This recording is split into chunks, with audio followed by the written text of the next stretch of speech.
comprobar aquí en la transmisión.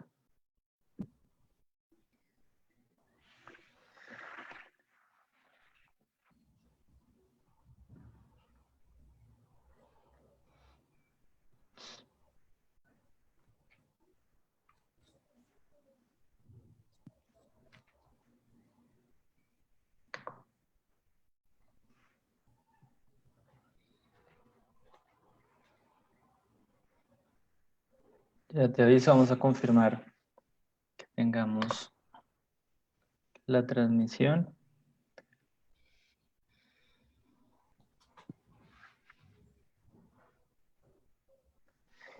Bien, buenas noches para todas las personas que inician la conexión a esta sesión, a la séptima sesión del Diplomados en Formación Ambiental Ciudadana Cátedra Gonzalo Palomino Ortiz de la Universidad del Tolima.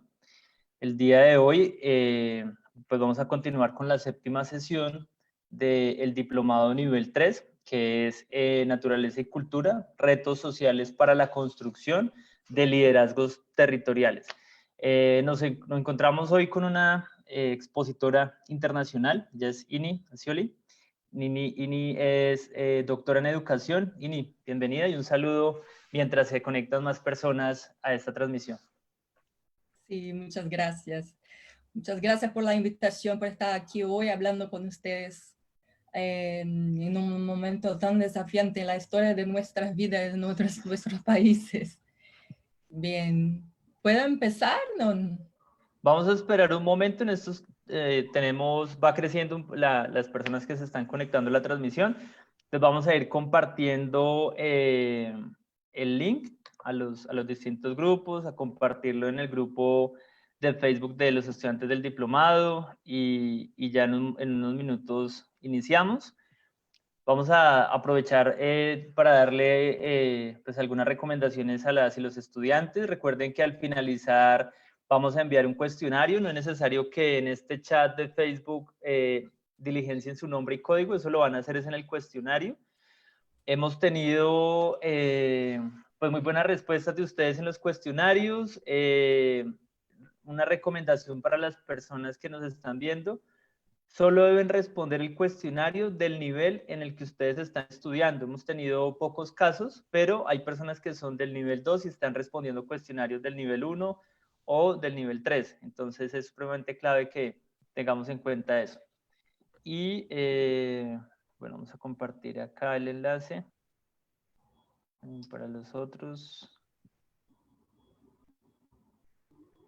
Aquí en el grupo de Derechos Humanos. Y listo. Bueno, no sé si hacemos también la pregunta, si nos escuchan bien. Yo creo que la transmisión pues tiene muy buena calidad, el sonido está bien. No sé si de pronto tengan alguna duda, que dicen las personas que están en estos momentos en la transmisión, si tienen de pronto alguna pregunta o sugerencia, cómo les ha parecido pues estas medidas que hemos tomado para poder darle continuidad académica a estos procesos de formación en medio de la pandemia. Sería, digamos, como importante que aprovechemos como esos minutos para compartir esto mientras se conectan más personas. Le hacemos también la recomendación que en este Facebook Live, en la parte inferior izquierda, ustedes pueden darle en el botón compartir y así vamos a poder llegar a más personas para que pues aprovechen la exposición del día de hoy, que titula Educación ambiental en el contexto del COVID-19 en busca de la radicalidad de la defensa de la vida. Supremamente pertinente e importante. Entonces, pues esperamos que lo podamos aprovechar. Paola Chaparro, buenas tardes. Claudia Chacón. Bien, les encargamos y lo pueden compartir. Ahí en la parte inferior, el botón de compartir y ya vamos a iniciar en unos minutos. Voy a verificar por acá que lo estén compartiendo. Bien.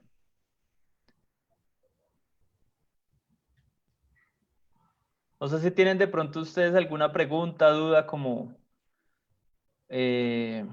para aprovechar estos minutos sobre las sesiones que se han dado, los cuestionarios. Bien.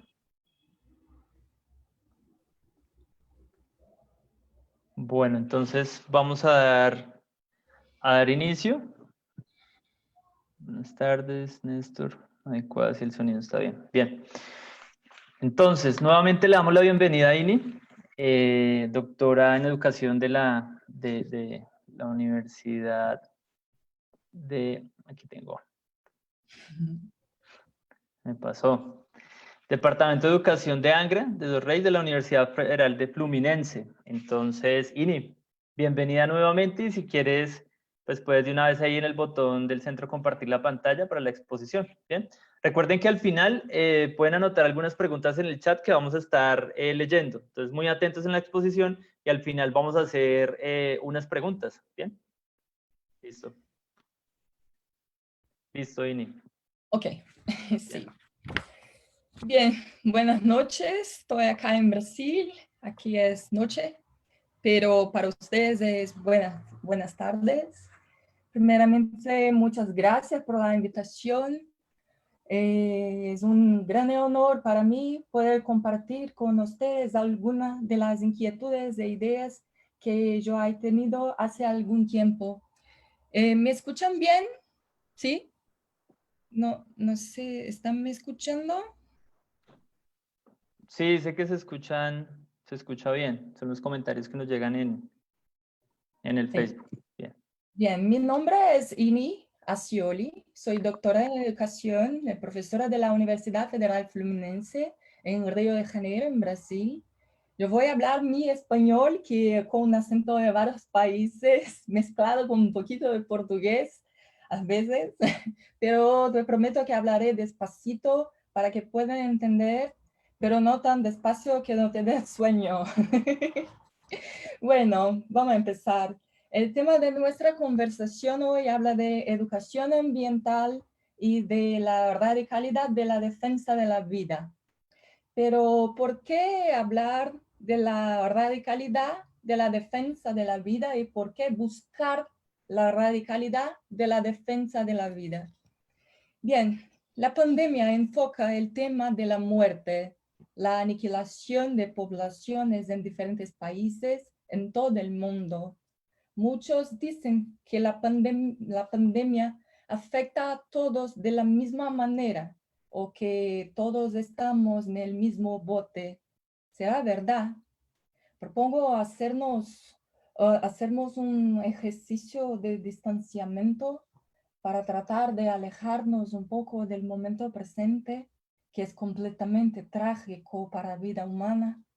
Aunque estemos completamente sumergidos en el miedo de perder a los miembros de nuestra familia, en miedo de la muerte, en la incertidumbre de no tener un trabajo o una fuente de ingresos, hagamos este esfuerzo para mirar al pasado antes de la pandemia.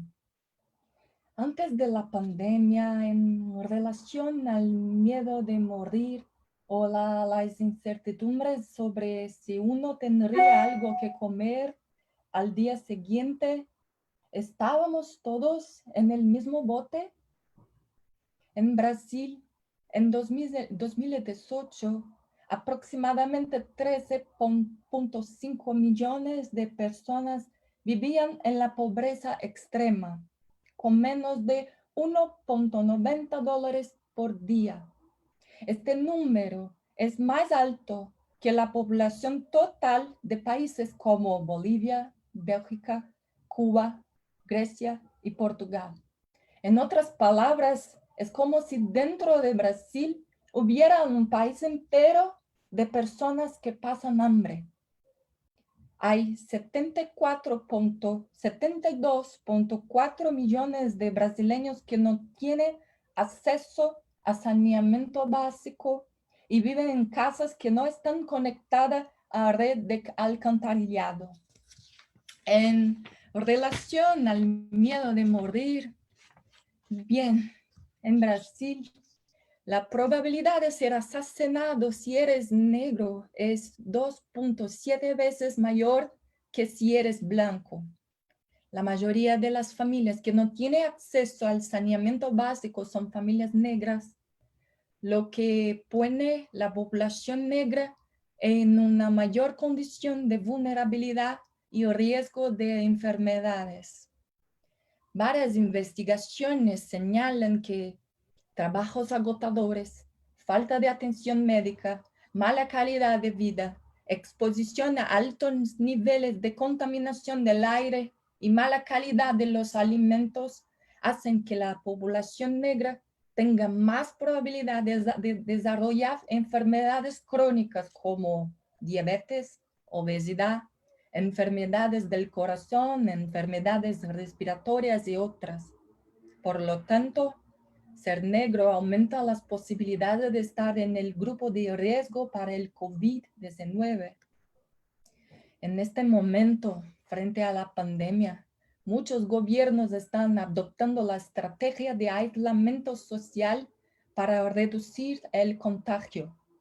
Sin embargo, el miedo al desempleo y la incertidumbre hacen que muchos trabajadores necesiten salir de casa y corren riesgo de morir por el virus.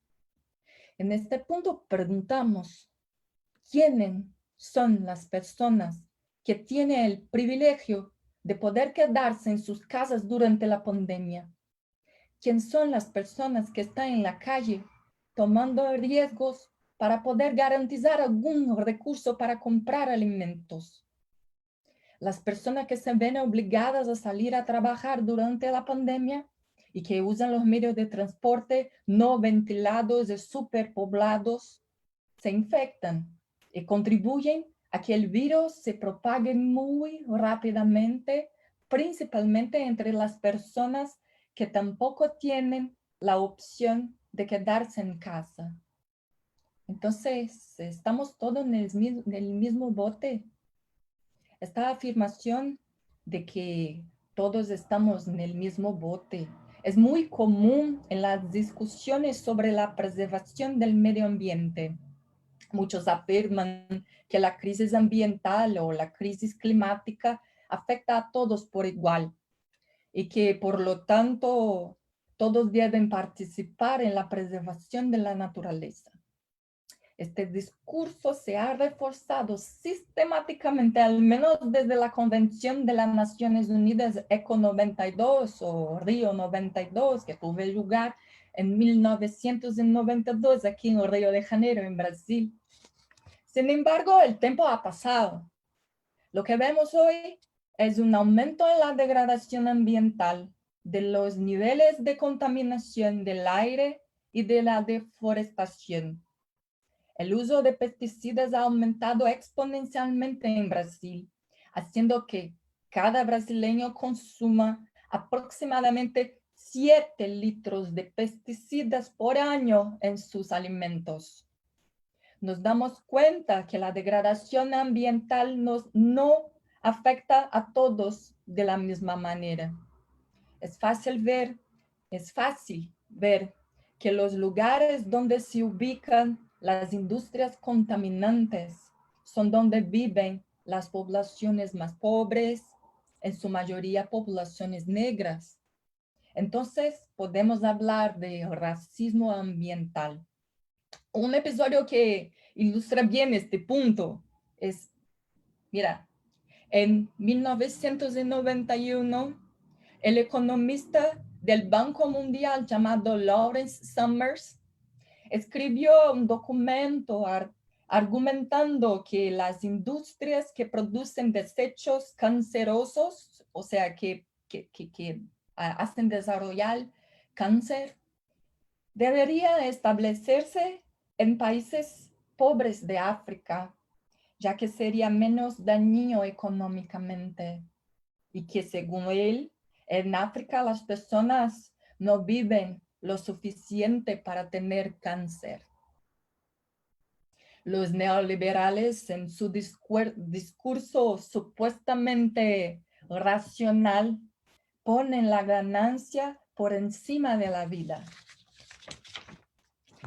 Como ejemplo, en Brasil, la compañía de minería Vale, no sé si escucharon hablar de Vale. Vale fue responsable de la muerte de más de 260 personas que fueron víctimas de la ruptura de la presa en la ciudad de Brumadinho. A partir de las investigaciones del desastre, escucha, se descubrió que la compañía había estado prediciendo la tragedia durante al menos 2 años y que ya había calculado cuánto costaría cada muerte. La ganancia de la compañía se colocó por encima de la vida de las personas. Pero, ¿cómo es posible calcular el dolor de las hijas, hijos, los padres, madres, esposos y esposas que pierden sus seres queridos? Cuando el valor de la vida se reduce a cantidades financieras, nos damos cuenta de que los cálculos consideran que algunas vidas valen algunos dólares más que otras. Nos damos cuenta que algunas vidas valen muy poco, pero ¿quién decide cuánto vale cada vida? Brasil es uno de los países más peligrosos para los defensores de los derechos humanos. Es uno de los países en que más se asesina a los ambientalistas. Solo en el año pasado, 32 personas fueron asesinadas en conflictos en el campo por luchar por el derecho a la tierra y el agua. En este periodo, 9 indígenas fueron asesinados, otros 9 sufrieron intentos de asesinato y 39 recibieron amenaza de muerte. De total de familias afectadas por conflictos de tierra, 34.4% eran de etnias indígenas. La historia de Brasil y nuestros países latinoamericanos puede ser mirada desde el punto de vista de aquellos que han estado luchando por la vida durante siglos. Pueblos indígenas, pueblos de ascendencia africana, poblaciones tradicionales, habitantes ribereños, los pueblos de los bosques, de los ríos, de los mares. Sus luchas por la vida nos enseñan que la vida humana está conectada con la vida de otras especies, con la madre tierra, la Pachamama. La naturaleza adquiere el valor de lo sagrado. La vida adquiere el valor del sagrado en oposición al valor monetario. La pandemia del coronavirus nos hace reflexionar sobre el valor de la vida. Nos hace darnos cuenta de que las vidas son interdependientes. Una persona infectada puede contaminar a docenas de personas que contaminan a docenas más. Sin embargo, algunos tendrán acceso a hospitales de alta calidad y otros morirán en la cola esperando atención médica. Para prevenir el coronavirus, la educación juega un papel muy importante. En todo el mundo, las escuelas se han cerrado para minimizar la transmisión del virus. Las escuelas son espacios muy importantes para la socialización, lugares donde se aprende a vivir con diferentes ideas y pensamientos, donde aprendes y ejercitas los valores sociales. Sin embargo, la escuela neoliberal no está libre de las compulsiones con fines de ganancia. Las compulsiones que ponen la vida como prioridad menor. Lo que vemos que sucede en este periodo pandémico son empresas y grandes corporaciones multinacionales ansiosas por vender tecnologías digitales, tecnologías de aprendizaje a distancia y paquetes de contenido virtuales para escuelas. Estas corporaciones, junto con el Banco Mundial, la UNESCO, la OCDE y varios gobiernos locales, afirman que la máquina de la educación no puede parar. Dicen que las escuelas desde la primera infancia hasta la universidad, deberían adoptar la educación remota, la educación en línea, la educación a distancia, como una forma de garantizar un mercado muy rentable.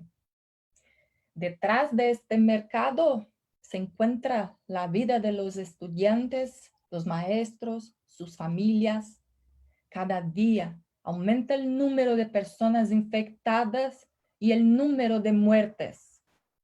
Debido a la pandemia, muchas familias tuvieron que reorganizar sus vidas y el trabajo de cuidar, que es un trabajo invisible pero agotador, cuidar del hogar, los miembros de la familia. Este trabajo se ha vuelto central.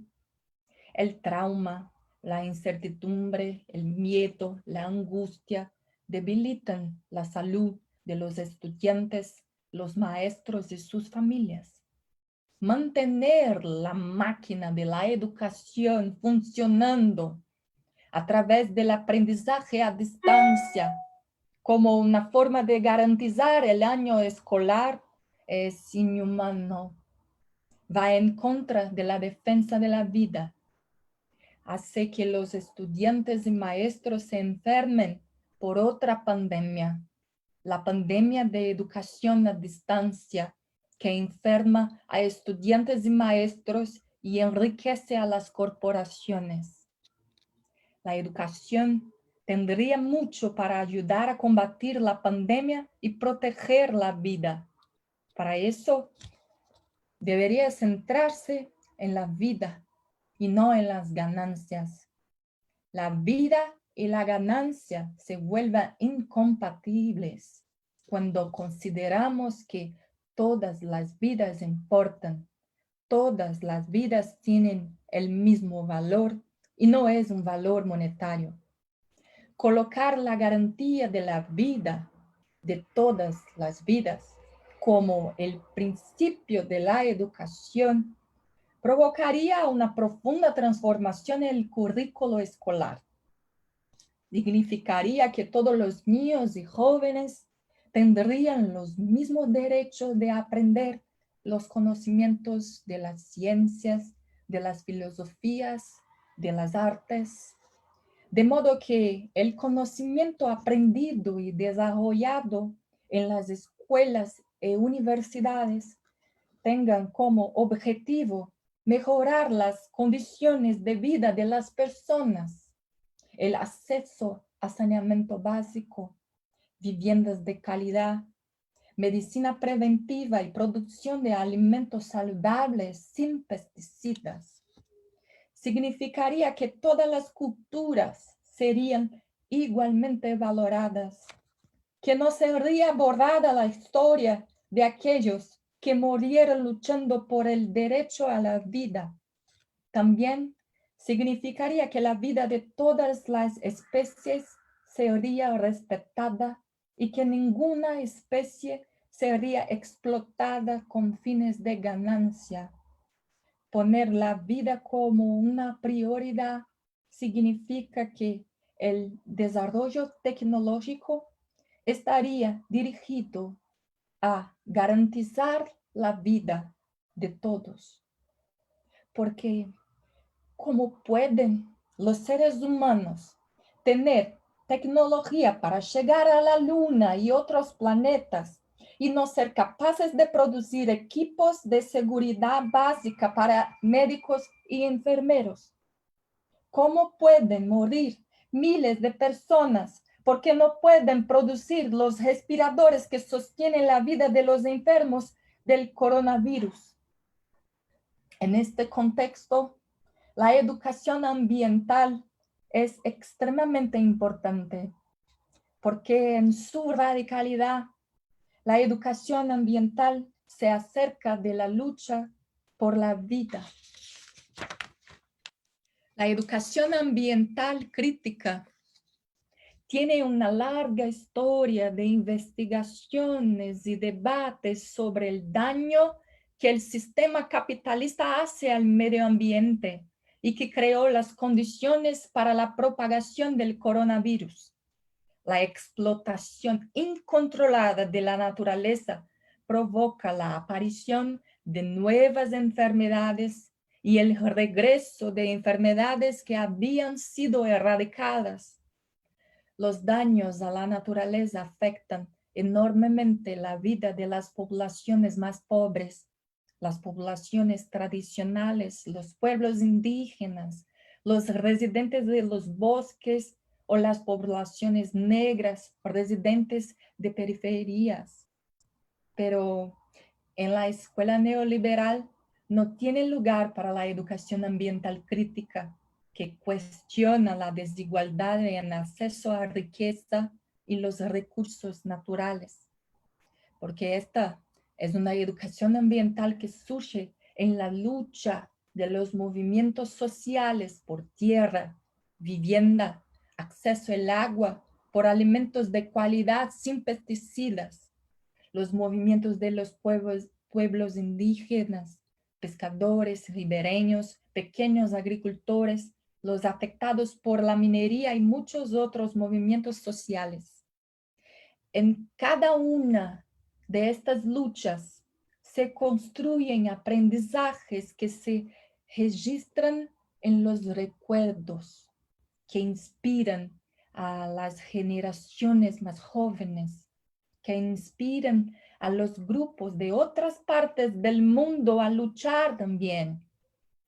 En los movimientos sociales se construyen aprendizajes sobre solidaridad, colectividad, tolerancia, autoorganización, división de tareas, ejercicio del diálogo, escuchar, hablar, ejercicio de organizar ideas, sintetizar ideas colectivas, ejercicio de identificar puntos comunes y desacuerdos, negociar, evaluar, tomar decisiones, asumir riesgos en favor de un objetivo más amplio que beneficiará a un mayor número de personas en un horizonte temporal más amplio.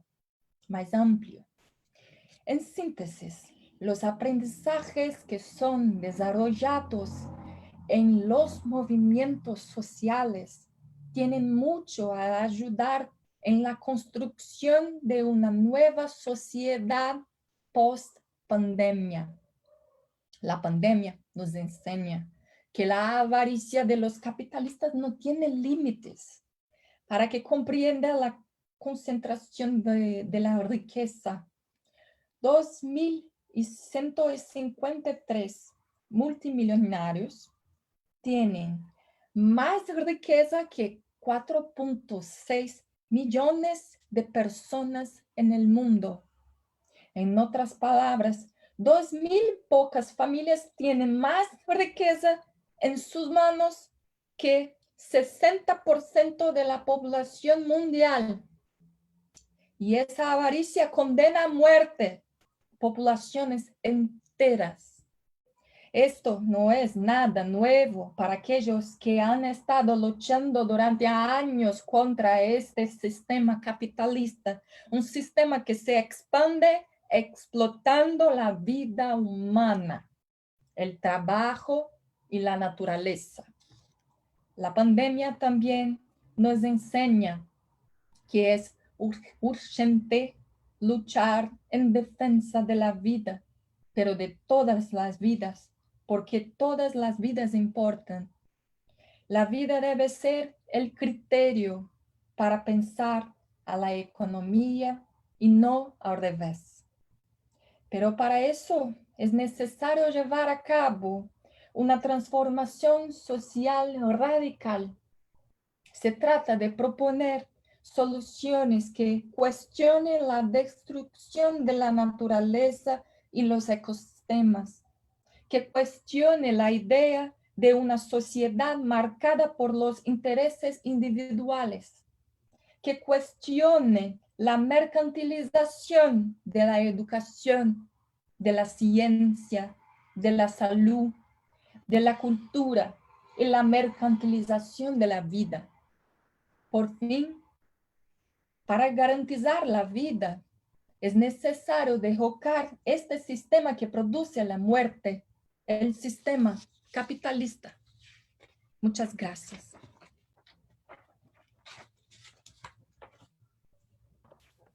Bueno, Vini, muchas gracias a ti.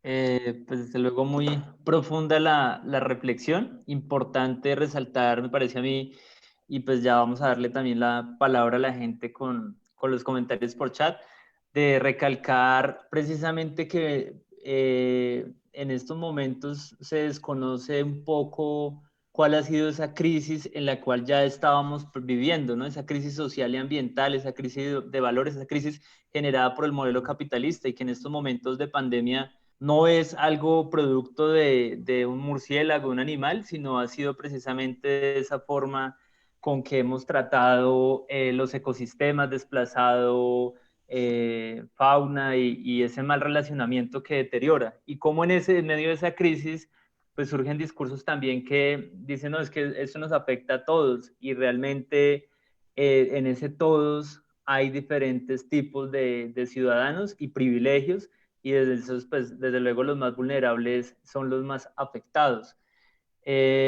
Bueno, por aquí hay una pregunta de Jaime Bernal, que es un líder de aquí de la ciudad de Ibagué. Dice, ¿cómo hacer una educación para la vida cuando hoy en día se habla de una educación por competencias? Sí, Si quieres, de una. Bien. sí. ¿Hay más preguntas o puedo responder? Si quieres, vas con eso y vamos pues invitando a la gente que haga más preguntas. Por aquí hay un saludo muy especial de Gloria Marcela y de Jairo, que pues desde luego hacen parte de este espacio de los diplomados en formación ambiental ciudadana, Cátedra Gonzalo Palomino Ortiz. Sí, Bien. gracias. Bueno, entonces ¿puedo responder? Sí. Sí, estaría esa. Y si quieres, posterior, ya Marcela escribió una pregunta. Si podrías de pronto ampliar la categoría de educación ambiental de base comunitaria. Ujú. Del resto, pues muy buena exposición. Muchas gracias por la ilustración.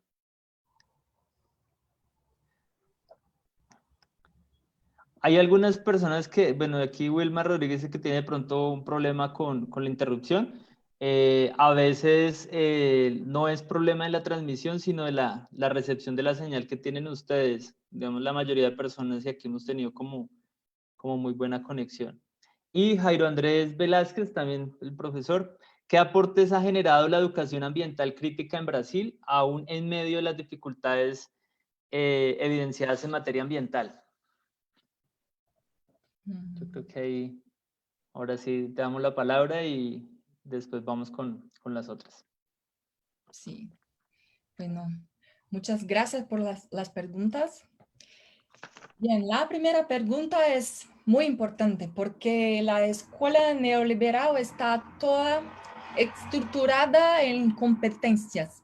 Ahora en Brasil fue hecha una reforma curricular que implementa la base nacional curricular común, que es toda organizada en competencias cognitivas y socioemocionales. Entonces, que no hay más disciplinas escolares como biología, sociología, filosofía. Es todo por áreas, campos del conocimiento y todos por competencias. Pero lo que son las competencias son formas de actuar, de organizar conocimientos y recursos emocionales para enfrentar situaciones concretas de la vida cotidiana. Pero los conocimientos históricamente acumulados por la humanidad, muchos no son derechamente aplicables. Por ejemplo, mucha gente se pregunta, ¿por qué voy a aprender la química en la escuela? Pero ahora en una pandemia, mucha gente está comprendiendo mucho más del sistema sistema inmunológico, el funcionamiento del coronavirus en el cuerpo por causa de la química. Pero antes muchos estudiantes preguntaban por qué aprender eso de química, por qué aprender física, biología, por qué aprender el sistema respiratorio y todo eso en detalles. Esto puede salvar vidas. Los conocimientos salvan vidas. Y lo que las competencias hacen es empobrecer el currículo escolar para que los estudiantes no tengan más acceso a todos los conocimientos que la humanidad en su historia pudo desarrollar. Entonces, principalmente a los más pobres que van en escuelas públicas, porque la gente con más dinero van a escuelas de élite y ellos tienen clases de robótica, computadora y todas las tecnologías, de todo, de sociología y artes, de todo más. Pero las poblaciones más pobres que van a las escuelas públicas, por lo menos en Brasil es así, ellos no tienen acceso al conocimiento científico que es un patrimonio de la humanidad y que es extremadamente importante para la garantía de la vida. Porque si los estudiantes no tienen acceso a los contenidos básicos de química, de física, ¿cómo pueden, por ejemplo, medir la contaminación del agua o del aire y hacer denuncias contra corporaciones, por ejemplo, de minería? En Brasil hubo este accidente de la minería Vale y el lugar, esta pequeña ciudad, se quedó totalmente contaminada. La tierra, el aire, el agua, todo contaminado. Si la población local hubiera los conocimientos y las herramientas de medir la polución, la contaminación del aire, del agua, podría tener esta información para presionar los gobiernos y hacer denuncias de que están muriendo por la contaminación, hacer estas relaciones con los conocimientos. Entonces, la escuela neoliberal, que es basada en las competencias, no está en favor de la vida. Otro punto es las competencias socioemocionales, que también sostienen el currículum neoliberal. Las competencias socioemocionales todas son para enseñar a los individuos a ser más individualistas, para competir en más, para luchar en más, para ser mejor, y ponen los menos capaces para atrás. Y lo que estamos viendo hoy en la pandemia en Brasil es que los gobiernos están implementando educación en distancia ahora en este periodo para que la máquina de la educación no pare. Pero las poblaciones más pobres no tienen acceso a la computadora, a teléfonos, y esta gente va a se quedar por detrás, se va a quedar no va a tener derecho de la educación igual a la gente que tiene una computadora. Entonces es como un darwinismo social. Entonces, que estas políticas de educación en distancia que están haciendo los gobiernos ahora durante la pandemia, están condenando miles de estudiantes a no suceder, a no lograr finalizar sus estudios, a no lograr un espacio mayor en la sociedad. Entonces, la escuela neoliberal firmada en las competencias no está enfocada en garantizar la vida, muy por lo contrario. Y esto es muy importante de se aclarar. La segunda pregunta es sobre la educación ambiental de base comunitaria. Bien, la educación ambiental de base comunitaria es también una educación ambiental crítica, porque educación ambiental crítica es como un amplio espectro de varios tipos de educación ambiental, pero los nombres no importan tanto. Lo que importa es que la educación de bases comunitarias, así como la educación crítica, están intentando entender las raíces de los problemas ambientales, los conflictos ambientales, la mala distribución de renta, de acceso a los recursos naturales, a la riqueza. Entonces, la educación ambiental de base comunitaria se hace junto a las comunidades de las periferias que están luchando hace siglos por el derecho a la vida.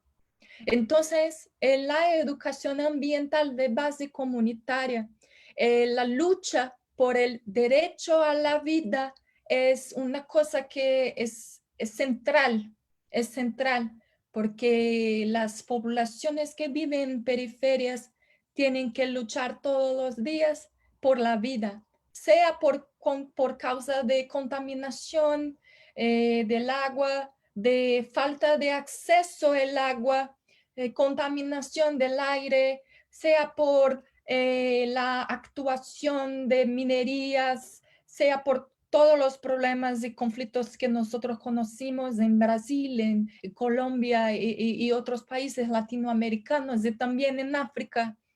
Las comunidades tienen sus estrategias de lucha porque desarrollan las estrategias en la lucha, en cuanto luchan.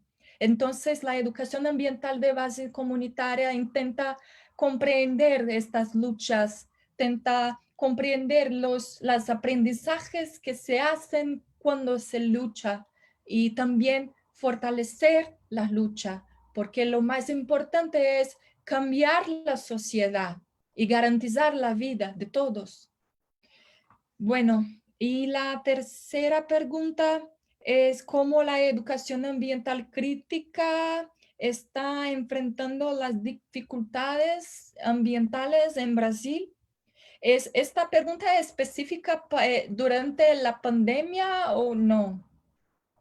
No es específica. Está abierta, sin embargo, también hay una pregunta un poco que también habla, digamos, de este momento. Entonces, si la puedes relacionar con eso, ahí hacemos ambas. Sí. Bueno, ahora estamos viviendo en un momento de aislamiento social y tenemos un gobierno que encuentra que no quiere es aislamiento social. Entonces, estar en aislamiento social es como un acto de resistencia, pero es un acto de protección de la vida, porque yo tengo el privilegio de quedarme en mi casa, pero hay muchos trabajadores que no tienen esta posibilidad. Pero si yo voy a la calle, yo aumento las posibilidades de estos trabajadores ser contaminados y yo contribuyo para la contaminación en secuencia. Entonces, hacer cualquier acto político en aislamiento social es muy difícil. En Brasil estamos haciendo como protesto en las ventanas, en los balcones. Todos los días de noche la gente se va en las ventanas, en los balcones, grita y hace mucho sonido contra el gobierno. Pero la gente, los educadores de la educación ambiental están se articulando principalmente con las comunidades más vulnerables, los pueblos indígenas, las poblaciones que viven en las periferias, en las favelas, las poblaciones mayoritariamente negras. Y lo que pasa es que en estas regiones de como que no hay gobierno, no hay Estado, no hay protección. Entonces, esta gente no tiene acceso a información, no tiene acceso a salud, a médicos, a hospitales. Entonces, nosotros estamos haciendo como redes de solidaridad para garantizar que esta gente más pobre, más vulnerable, los pueblos indígenas, los pueblos de las favelas, tenga acceso a comida, principalmente. Tenga acceso a los productos de limpieza, tengan acceso a información que puedan comprender informaciones importantes sobre el coronavirus, informaciones científicas, en contrario de las informaciones que nuestro presidente propaga, diciendo que la pandemia y el coronavirus no es nada, que no hay nadie muriendo, que es todo como una conspiración comunista para... Entonces, estamos haciendo un importante trabajo de información, llevando las informaciones para las periferias, usando radios, usando autos con parlantes, con pequeños periódicos, con Facebook, con podcasts, para llevar informaciones y principalmente para hacer con que lleguen en estos lugares comida, médicos, asistencia. Entonces, nuestro foco ahora, nuestra prioridad ahora durante la pandemia es garantizar la vida de esta gente.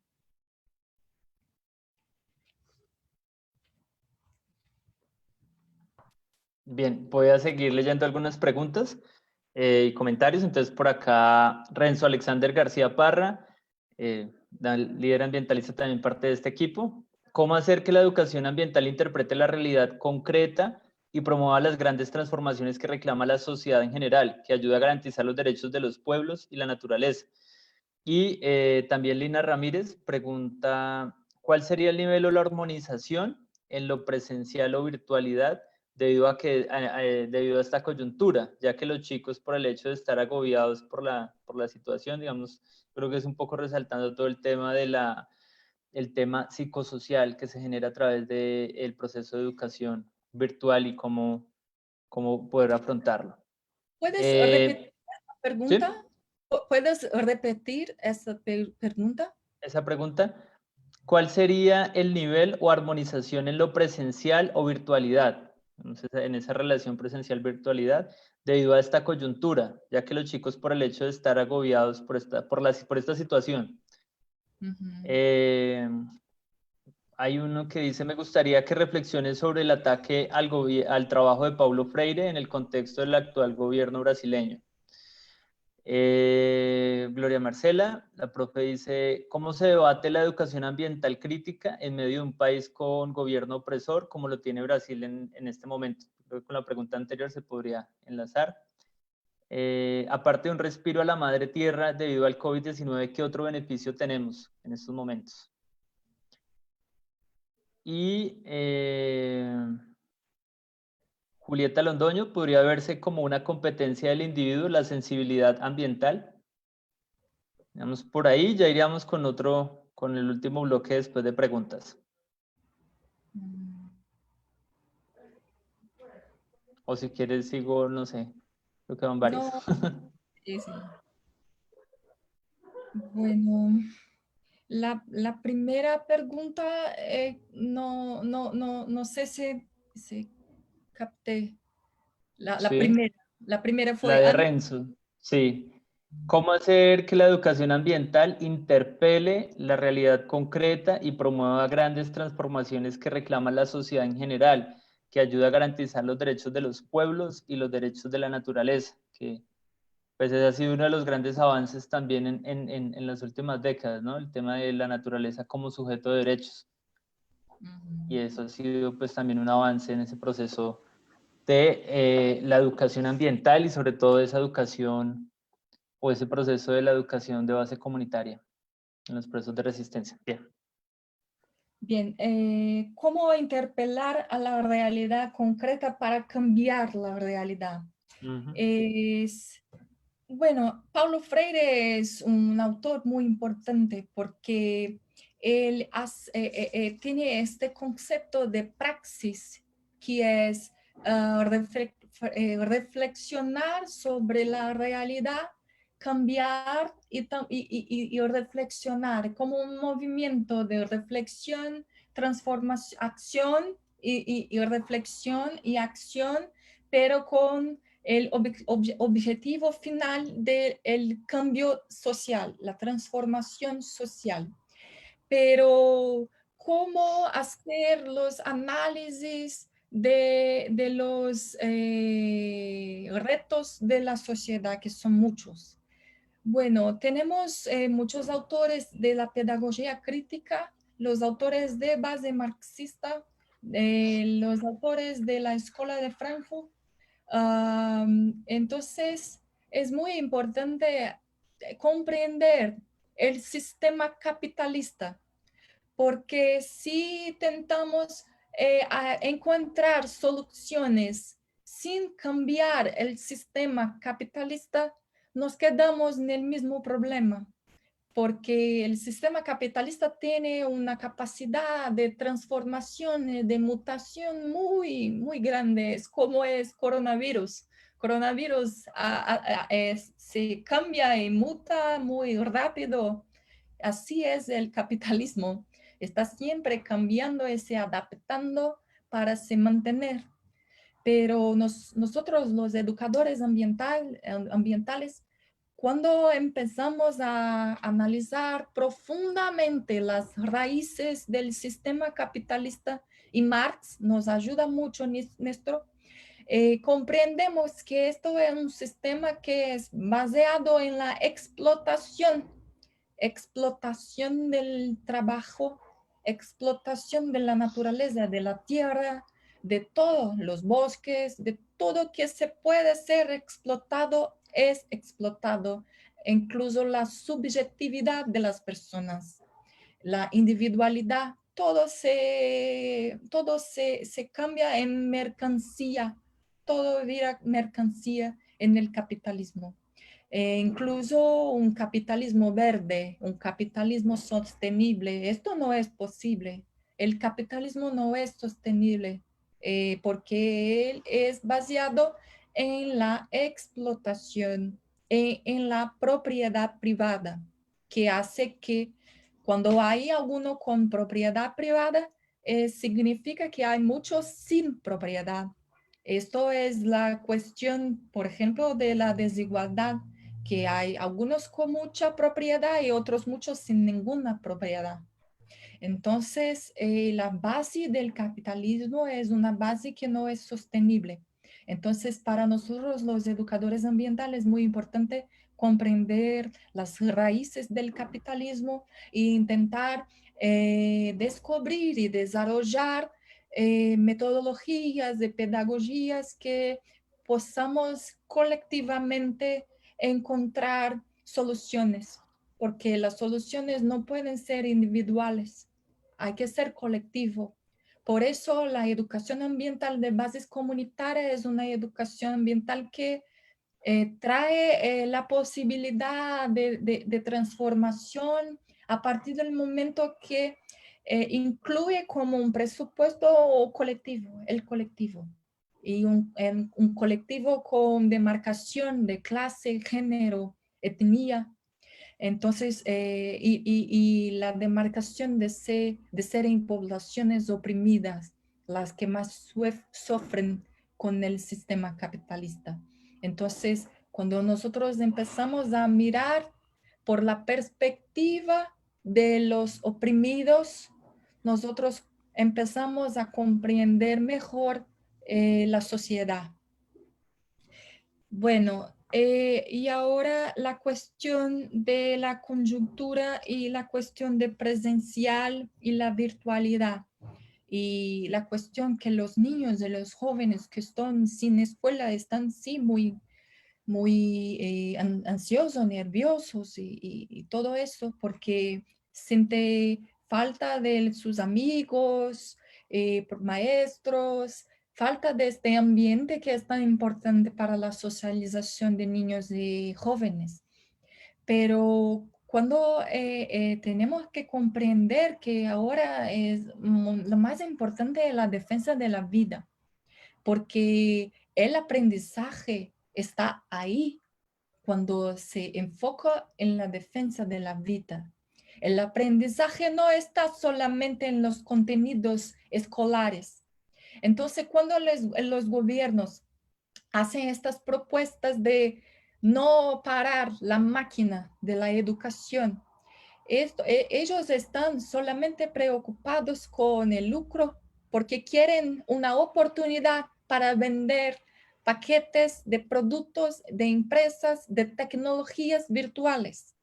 Entonces ellos dicen que no, los niños tienen que seguir aprendiendo matemática, portugués y todo, y todo, y todo.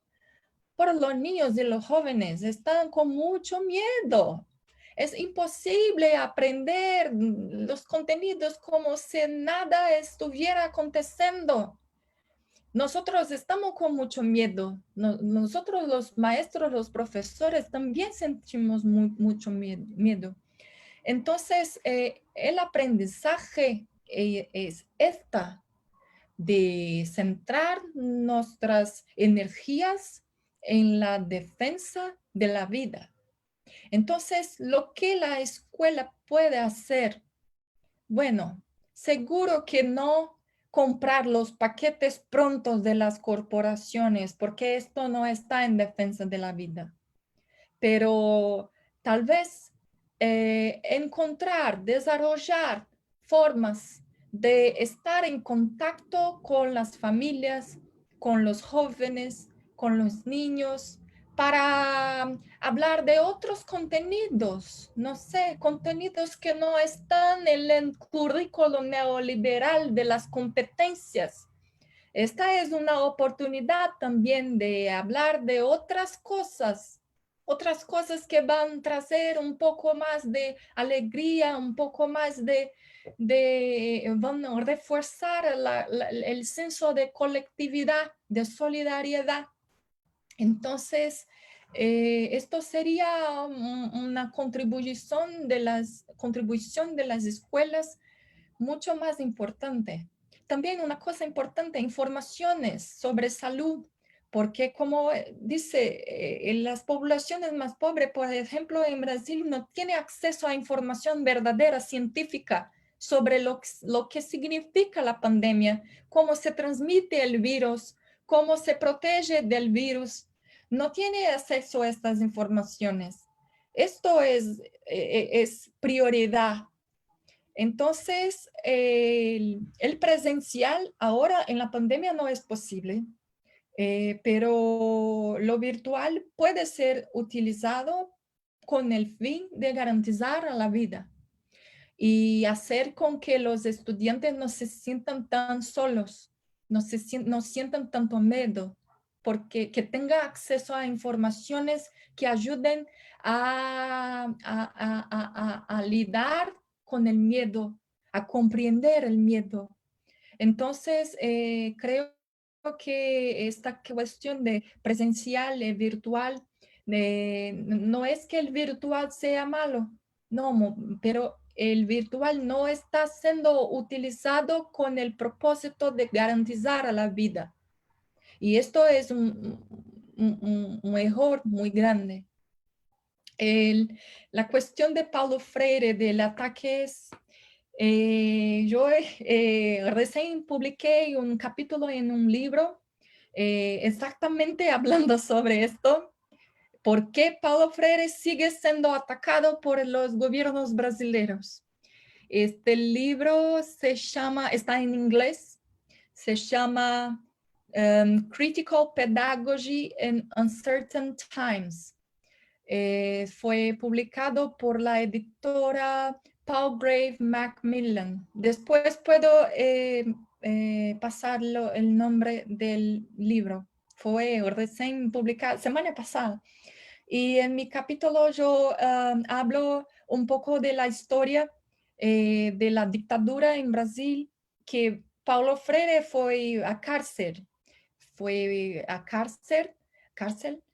durante 72 días y después tuvo que salir del país y se quedó 16 años fuera en exilio. Eh, entonces, ¿por qué Paulo Freire fue perseguido en la década de 60? ¿Y por qué Paulo Freire sigue siendo perseguido ahora en 2016, 17, 18, 20?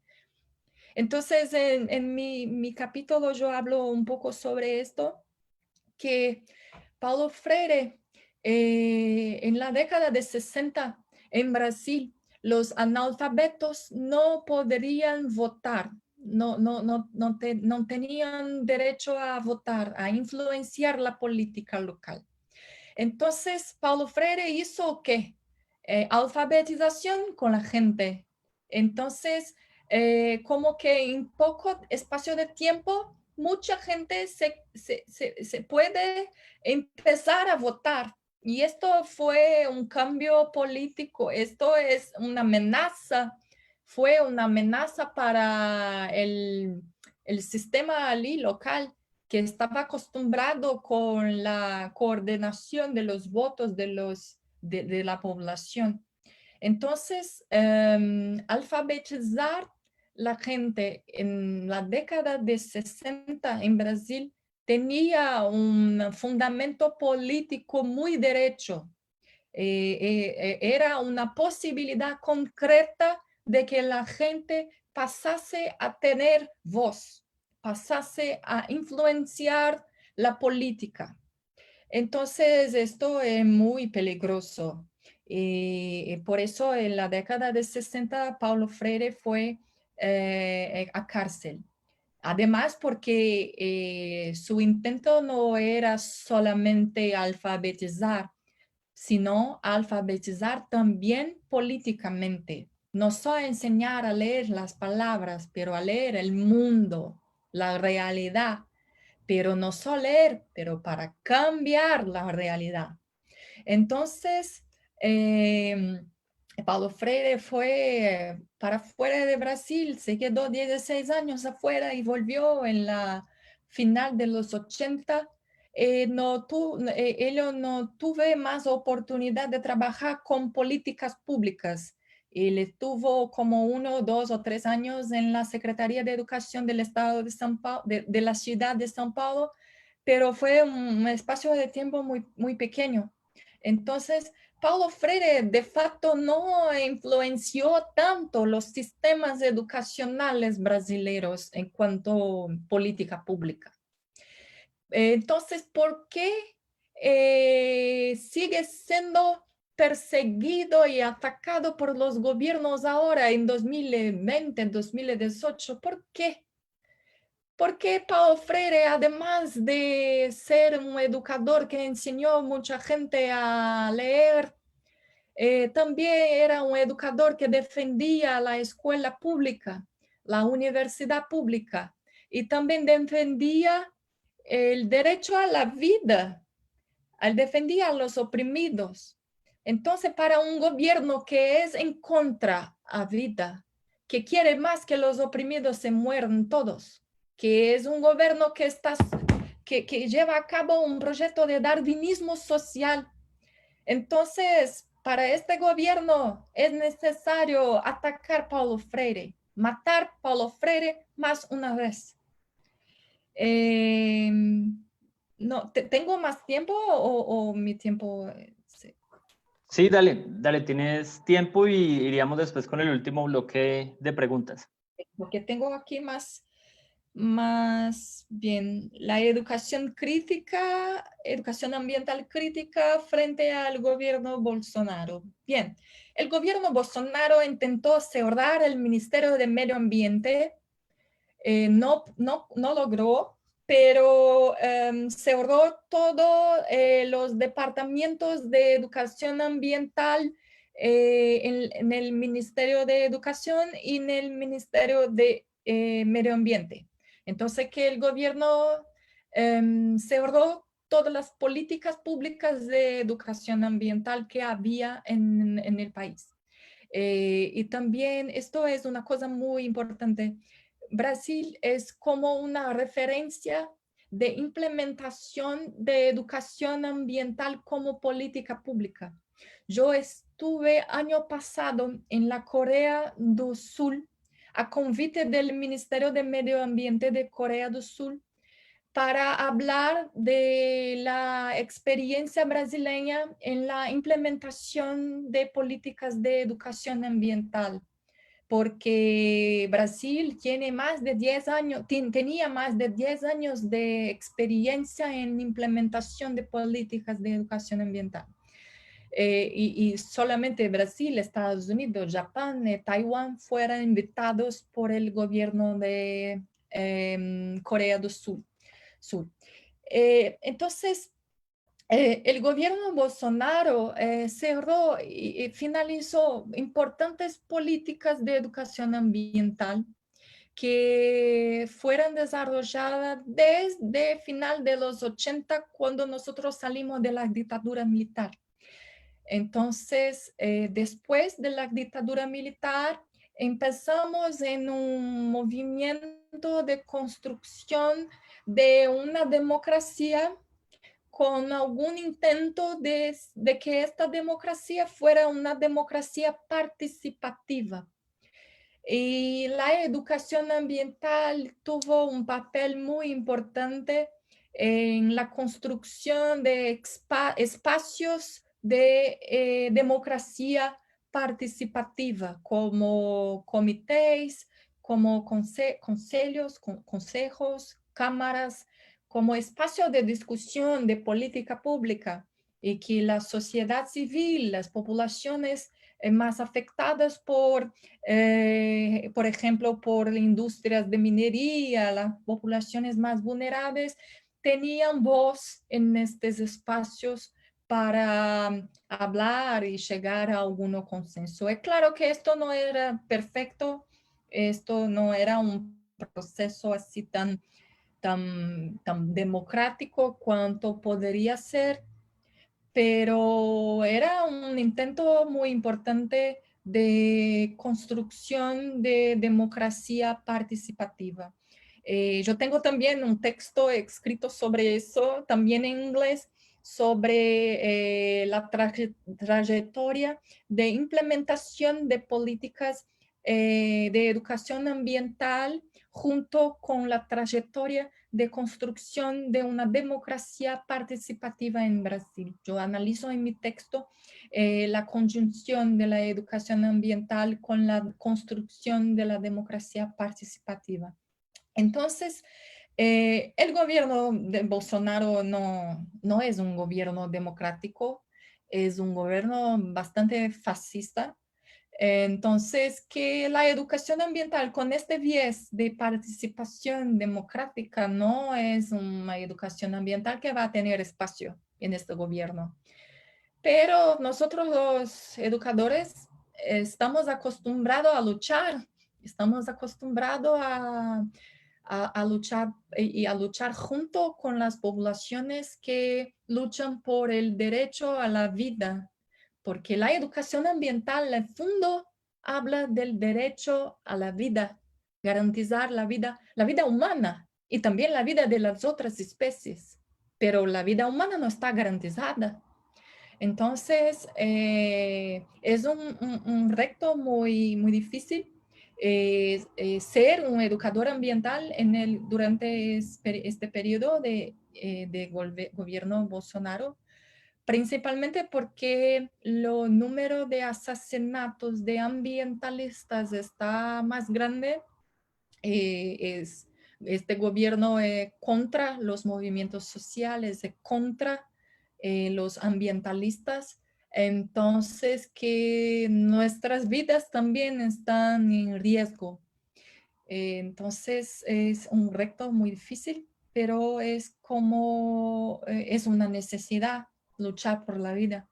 Y quizá después de la pandemia nosotros no tenemos más espacio, no dentro del gobierno, porque el Bolsonaro no va a cambiar, pero en la sociedad, no sé, capaz que la sociedad consigue comprender la importancia de la educación ambiental y la preservación del medio ambiente y la urgencia de luchar por la vida. Entonces, en la otra pregunta, la cuestión de la madre tierra. Sí, este periodo del aislamiento social está haciendo que muchas especies vuelvan a sus espacios, que los ríos, los mares se queden más limpios. Es como un respiro a la madre tierra. Entonces, esto podría ser un importante hecho para hacer con que nosotros reflexiones, que nosotros en cuanto sociedad reflexionemos sobre la importancia de la naturaleza y cómo nosotros los humanos estamos destruyendo las otras especies. Pero yo no tengo tanto optimismo de que cuando es aislamiento social, acabar, finalizar, todo va a voltar a ser lo mismo. Si nosotros no hacemos un cambio derecho, activo, todo va a volver a ser lo mismo. Los animales van a desaparecer de nuevo y pronto este respiro de la madre tierra va a acabar. Y la otra pregunta es sobre la sensibilidad ambiental como una competencia. No me gusta esta palabra competencia porque es una palabra que remite el currículum neoliberal. Más que eso, es una palabra que remite la conjunción de la economía con la psicología. Entonces, la utilización de los conocimientos de psicología comportamental con un objetivo de lograr ganancias económicas. Entonces, este termo competencia es un termo que viene de la conjunción de la psicología con la economía.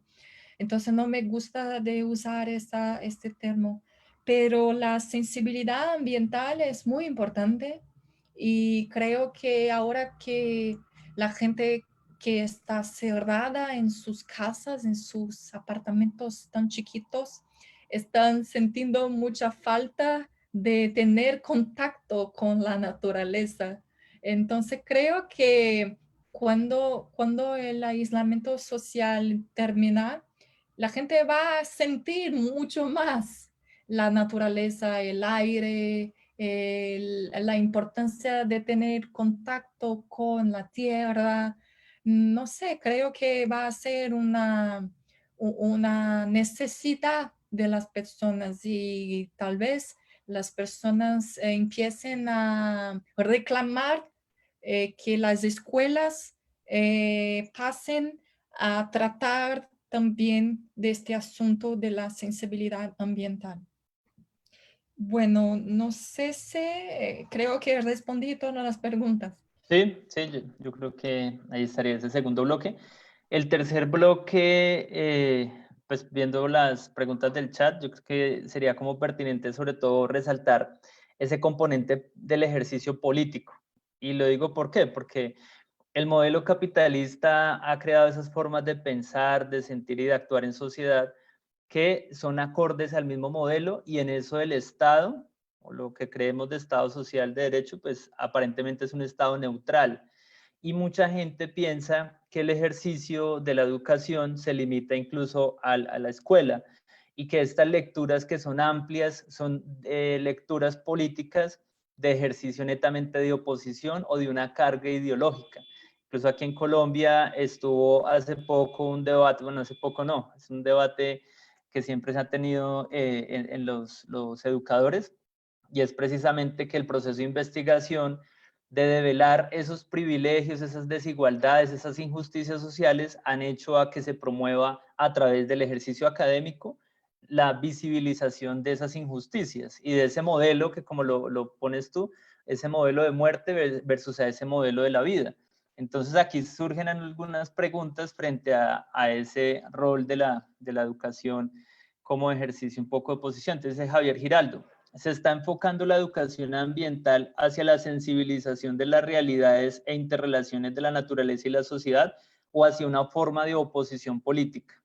Es una de las primeras preguntas. Entiendo que esta epidemia revela muchos problemas en nuestra sociedad, como por ejemplo, distancia entre los consumidores y los productores de alimentos. ¿Crees que nosotros los educadores ambientales hemos estado haciendo lo suficiente para ofrecer una nueva propuesta de sociedad? Que es un poco el llamado en estos momentos, donde ese otro sector de la sociedad, que es la sociedad de los privilegios, los capitalistas, esas 2.153 personas de las que hablas, están repensándose este momento para que la sociedad post pandemia mantenga la producción y la acumulación de riquezas y de privilegios y de beneficios, mientras en estos espacios estamos generando precisamente un debate de cómo construir una nueva sociedad donde se regule y se genere una relación mucho más armónica, no solo entre humanos y naturaleza, sino dentro de los mismos humanos generemos un poco más, un marco más de justicia, equidad e igualdad. Gustavo, bueno, una pregunta, tú lo tocabas, digamos, un poco la respuesta con el tema de las competencias y yo creo que describiste el concepto, pero la pregunta es un poco cuál es esa propuesta al concepto de competencia, ¿sí? ¿Cuál es esa otra propuesta que habría desde la pedagogía al tema de que el currículo no sea tanto desde las competencias? Y bueno, Julieta Londoño hace también como un comentario, precisamente por eso hacía un poco el contexto, dice lo siguiente: es un gran error ver la educación ambiental como un mecanismo de oposición al gobierno. Lo que debemos hacer es construir una educación ambiental compatible con cualquier sistema político o económico. Ese es, entre comillas, el deber ser, es decir, que cuando utilizamos la educación ambiental como instrumento de sublevación al gobierno de turno, estamos construyendo un castillo de naipes tan endeble como su base. Ese es, digamos, como un poco el comentario. Y cierro con esta última pregunta que hace Renzo García. La educación ambiental tiene como base bueno, es un comentario, la educación ambiental tiene como base de referencia la defensa de la vida en todas sus manifestaciones. Desde ese sentido, es que se cuestiona el actuar de los gobiernos y de los modelos socioeconómicos que instrumentalizan los seres humanos y la naturaleza. Bien, Ini. No sé si me escuchaste bien, ¿sí? Sí. Listo, Creo que adelante. muchas preguntas son similares en la cuestión de educación ambiental y la relación con los gobiernos, la cuestión de la politicidad, El ejercicio de politización que genera la educación ambiental, pero en sí me parece que pues, todo el proceso de educación genera precisamente una toma de relaciones y una toma de decisiones políticas. Y la educación ambiental, pues más pertinente como se ha construido en América Latina, más aún como lo ha resaltado en un modelo de difícil acceso al agua, el modelo extractivista, despojo a comunidades indígenas de sus territorios y ecosistemas, entre otras cosas. Pero bueno, dale. Bien. Una cosa que creo que es importante decir, que no es una oposición a un gobierno u otro gobierno, porque pasaron muchos gobiernos de todos, tienen el mismo modo de funcionar, con algunos cambios, con algunas diferencias, pero como que todos los gobiernos tienen una manera de funcionar. Entonces, que la educación ambiental no hace, la educación ambiental crítica no hace una crítica específicamente a un gobierno, a otro no es una cuestión de gobierno, pero es una cuestión de comprender el carácter del Estado. porque es comprender que en nuestra sociedad, que es una sociedad tan desigual, ¿cómo es posible haber tanta gente pasando hambre? ¿Cómo es posible haber tanta gente que no tiene agua en sus casas, que no tienen acceso a la red de alcantarillado, que no tiene el saneamiento básico? Porque sin saneamiento básico la gente se enferma, entonces es una amenaza a la vida. Pero la responsabilidad de proveer saneamiento básico, proveer la calidad básica de vida, es del Estado. Y Estado no es lo mismo que el gobierno. Los gobiernos cambian, pero el Estado es la institución Estado. Y el Estado en el capitalismo es un Estado que no es neutro, no hay neutralidad. El Estado, cuando asume una política pública, por ejemplo, cuando implementa la educación en distancia durante la pandemia, está también manejando intereses que no son intereses neutros. Este es el ejemplo de la educación en distancia. Hace con que nosotros podamos ver la cantidad de empresas, de corporaciones que están ganando mucho dinero en este momento de pandemia, vendiendo paquetes para las escuelas. Este es solamente un ejemplo, como una política pública beneficia a algunos y no otros. Entonces, en materia de medio ambiente, el gobierno, el Estado, siempre toma una posición de beneficio de uno contra otros. Entonces, nosotros sabemos que históricamente la gente que no tiene beneficios, la gente que sufre por los daños ambientales, son las personas más pobres, son las poblaciones negras, son las poblaciones indígenas, son las poblaciones oprimidas hace séculos. Entonces, cuando la educación ambiental está enfocada en garantizar el derecho de la vida y todas las vidas, porque si estamos comprendiendo que todas las vidas son importantes, tenemos que mirar para la gente que no tiene su vida garantizada por cuestiones muy básicas como saneamiento básico. Entonces, no, es una cosa muy básica. Comida, habitación, saneamiento. Entonces, cuando el educador ambiental empieza a mirar para el derecho de la vida y ve que un grande número de la población tiene que todos los días luchar por este derecho, pero de una forma muy básica. Entonces, como que esto necesita, sí, presión, que los educadores ambientales hagan presión para que los gobiernos hagan con su papel, porque los gobiernos tienen que proveer lo básico para la gente, saneamiento básico, habitación, moradía. No estoy hablando de muchas cosas.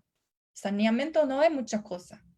Por ejemplo, nuestro presidente de Brasil, Bolsonaro, durante la pandemia, él dijo que coronavirus no sería un gran problema en Brasil porque los brasileños están muy acostumbrados en pisar, tener el esgoto, la polución enfrente de su casa, está muy acostumbrado a pisar eso, a nadar en la suciera, la basura. Entonces, es como que está haciendo un chiste que la población brasileña tiene anticuerpos para lidiar con el coronavirus, porque tiene problemas ambientales aquí y no muerde.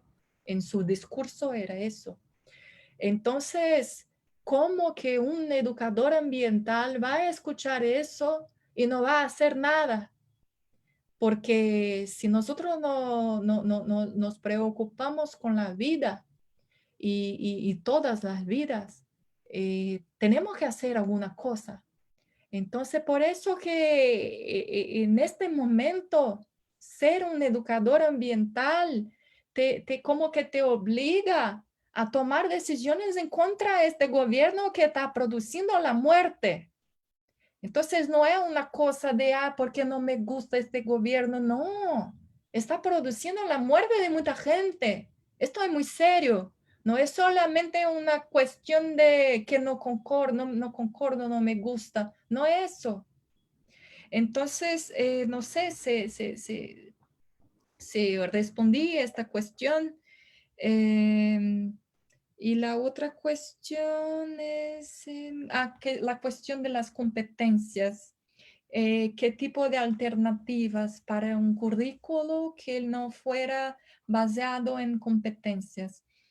Bueno, como yo dijo, las competencias empobrecen el currículum, porque solamente aquellos contenidos que tienen una utilidad muy práctica y muy derecha y muy pronta, solamente estos contenidos tienen lugar en el currículum neoliberal de las competencias.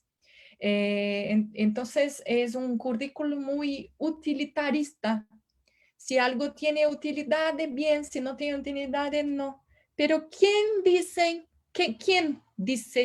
o qué es útil y lo que no es útil? Entonces, el currículo por competencias saca de los estudiantes el derecho de tener acceso a los conocimientos que la humanidad en toda su historia desarrolló. ¿Por qué un estudiante de una escuela pública no tiene derecho de aprender sobre el arte de la Grecia, de Egipto? Pero en esta racionalidad la gente va a preguntar por qué un estudiante de una escuela pública en una periferia de Latinoamérica va a aprender sobre la arte en la época de Grecia antigua. Esto no tiene ningún sentido, pero es un derecho, y la arte de la Grecia antigua es la base de la arte actual. Entonces, muchas cosas se fueron desarrolladas en esta época y todavía hoy se utiliza. ¿Y por qué el estudiante no puede tener este derecho de aprender? ¿Por qué el estudiante de la escuela pública no tiene el derecho de aprender el arte de la Grecia para soñar que un día va a visitar Europa y va a conocer la Grecia? Porque sí, los estudiantes de la escuela pública de las periferias también pueden soñar de viajar para Europa, de conocer el mundo, de ser médicos, de ser ingenieros, de ser lo que quieran. Entonces, un currículum que no sea basado en competencias es un currículum que garantiza el derecho de accesar los conocimientos que fueran desarrollados por la humanidad en toda su historia. Entonces, pero, sí, es un currículum conteudista. Es un currículum que sí, que da la posibilidad de los estudiantes tener acceso al contenido, pero de forma crítica también, porque tenemos que tener en cuenta que la ciencia fue desarrollada en Europa, pero a través de saqueo de conocimientos y la fuerza de los trabajadores de África. Entonces, la ciencia no fue desarrollada de forma con neutralidad. La ciencia fue desarrollada en la industria, en la Europa, su base fue la explotación de trabajo de africanos, el saqueo de las riquezas de África, de América Latina. Entonces, y el saqueo de conocimiento también. Entonces, tener acceso a los conocimientos pero también tener la capacidad de criticar estos conocimientos y también tener la capacidad de reconocer y valorar los conocimientos de las poblaciones que fueron olvidadas por la historia que nos cuentan en los libros de escuela. Las poblaciones nativas de Latinoamérica. Entonces, sería un currículum que valorizase los conocimientos de los pueblos indígenas, de los pueblos africanos, de los pueblos que son oprimidos durante todos estos años. La otra pregunta, no, creo que respondí todas las preguntas. Sí, Ini, perfecto. Pues muchas gracias. Yo creo que el día de hoy tuvimos una excelente exposición, una excelente conversación que pues supremamente pertinente en estos momentos donde estamos replanteando esas nuevas narrativas y que los diferentes ejercicios se hagan en el marco de ese enfoque de derechos, ese enfoque de la vida, y es hacia donde le queremos apuntar en estos espacios de debate, de pensamiento, intercambio de saberes, que son los diplomados en formación ambiental ciudadana. Bien. Agradecerle a todas las personas que están conectadas. Recuerden los estudiantes que más o menos en una hora vamos a estar colgando el formulario, el cuestionario, para que entonces respondan las preguntas que INI les formuló y que pues ustedes van a resolver muy juiciosos y juiciosas. INI, muchas gracias por tu participación, por estar ahí siempre pendiente de apoyarnos en este espacio del nivel 3. Gracias, fue un honor para mí. Bueno, muchas gracias, muy amable. Bueno, muchas gracias a todos. Nos vemos dentro de 8 días por esta misma página de Facebook, Comité Ambiental en Defensa de la Vida, 6 de la tarde. Muchas gracias, buenas noches. Buenas noches, chao.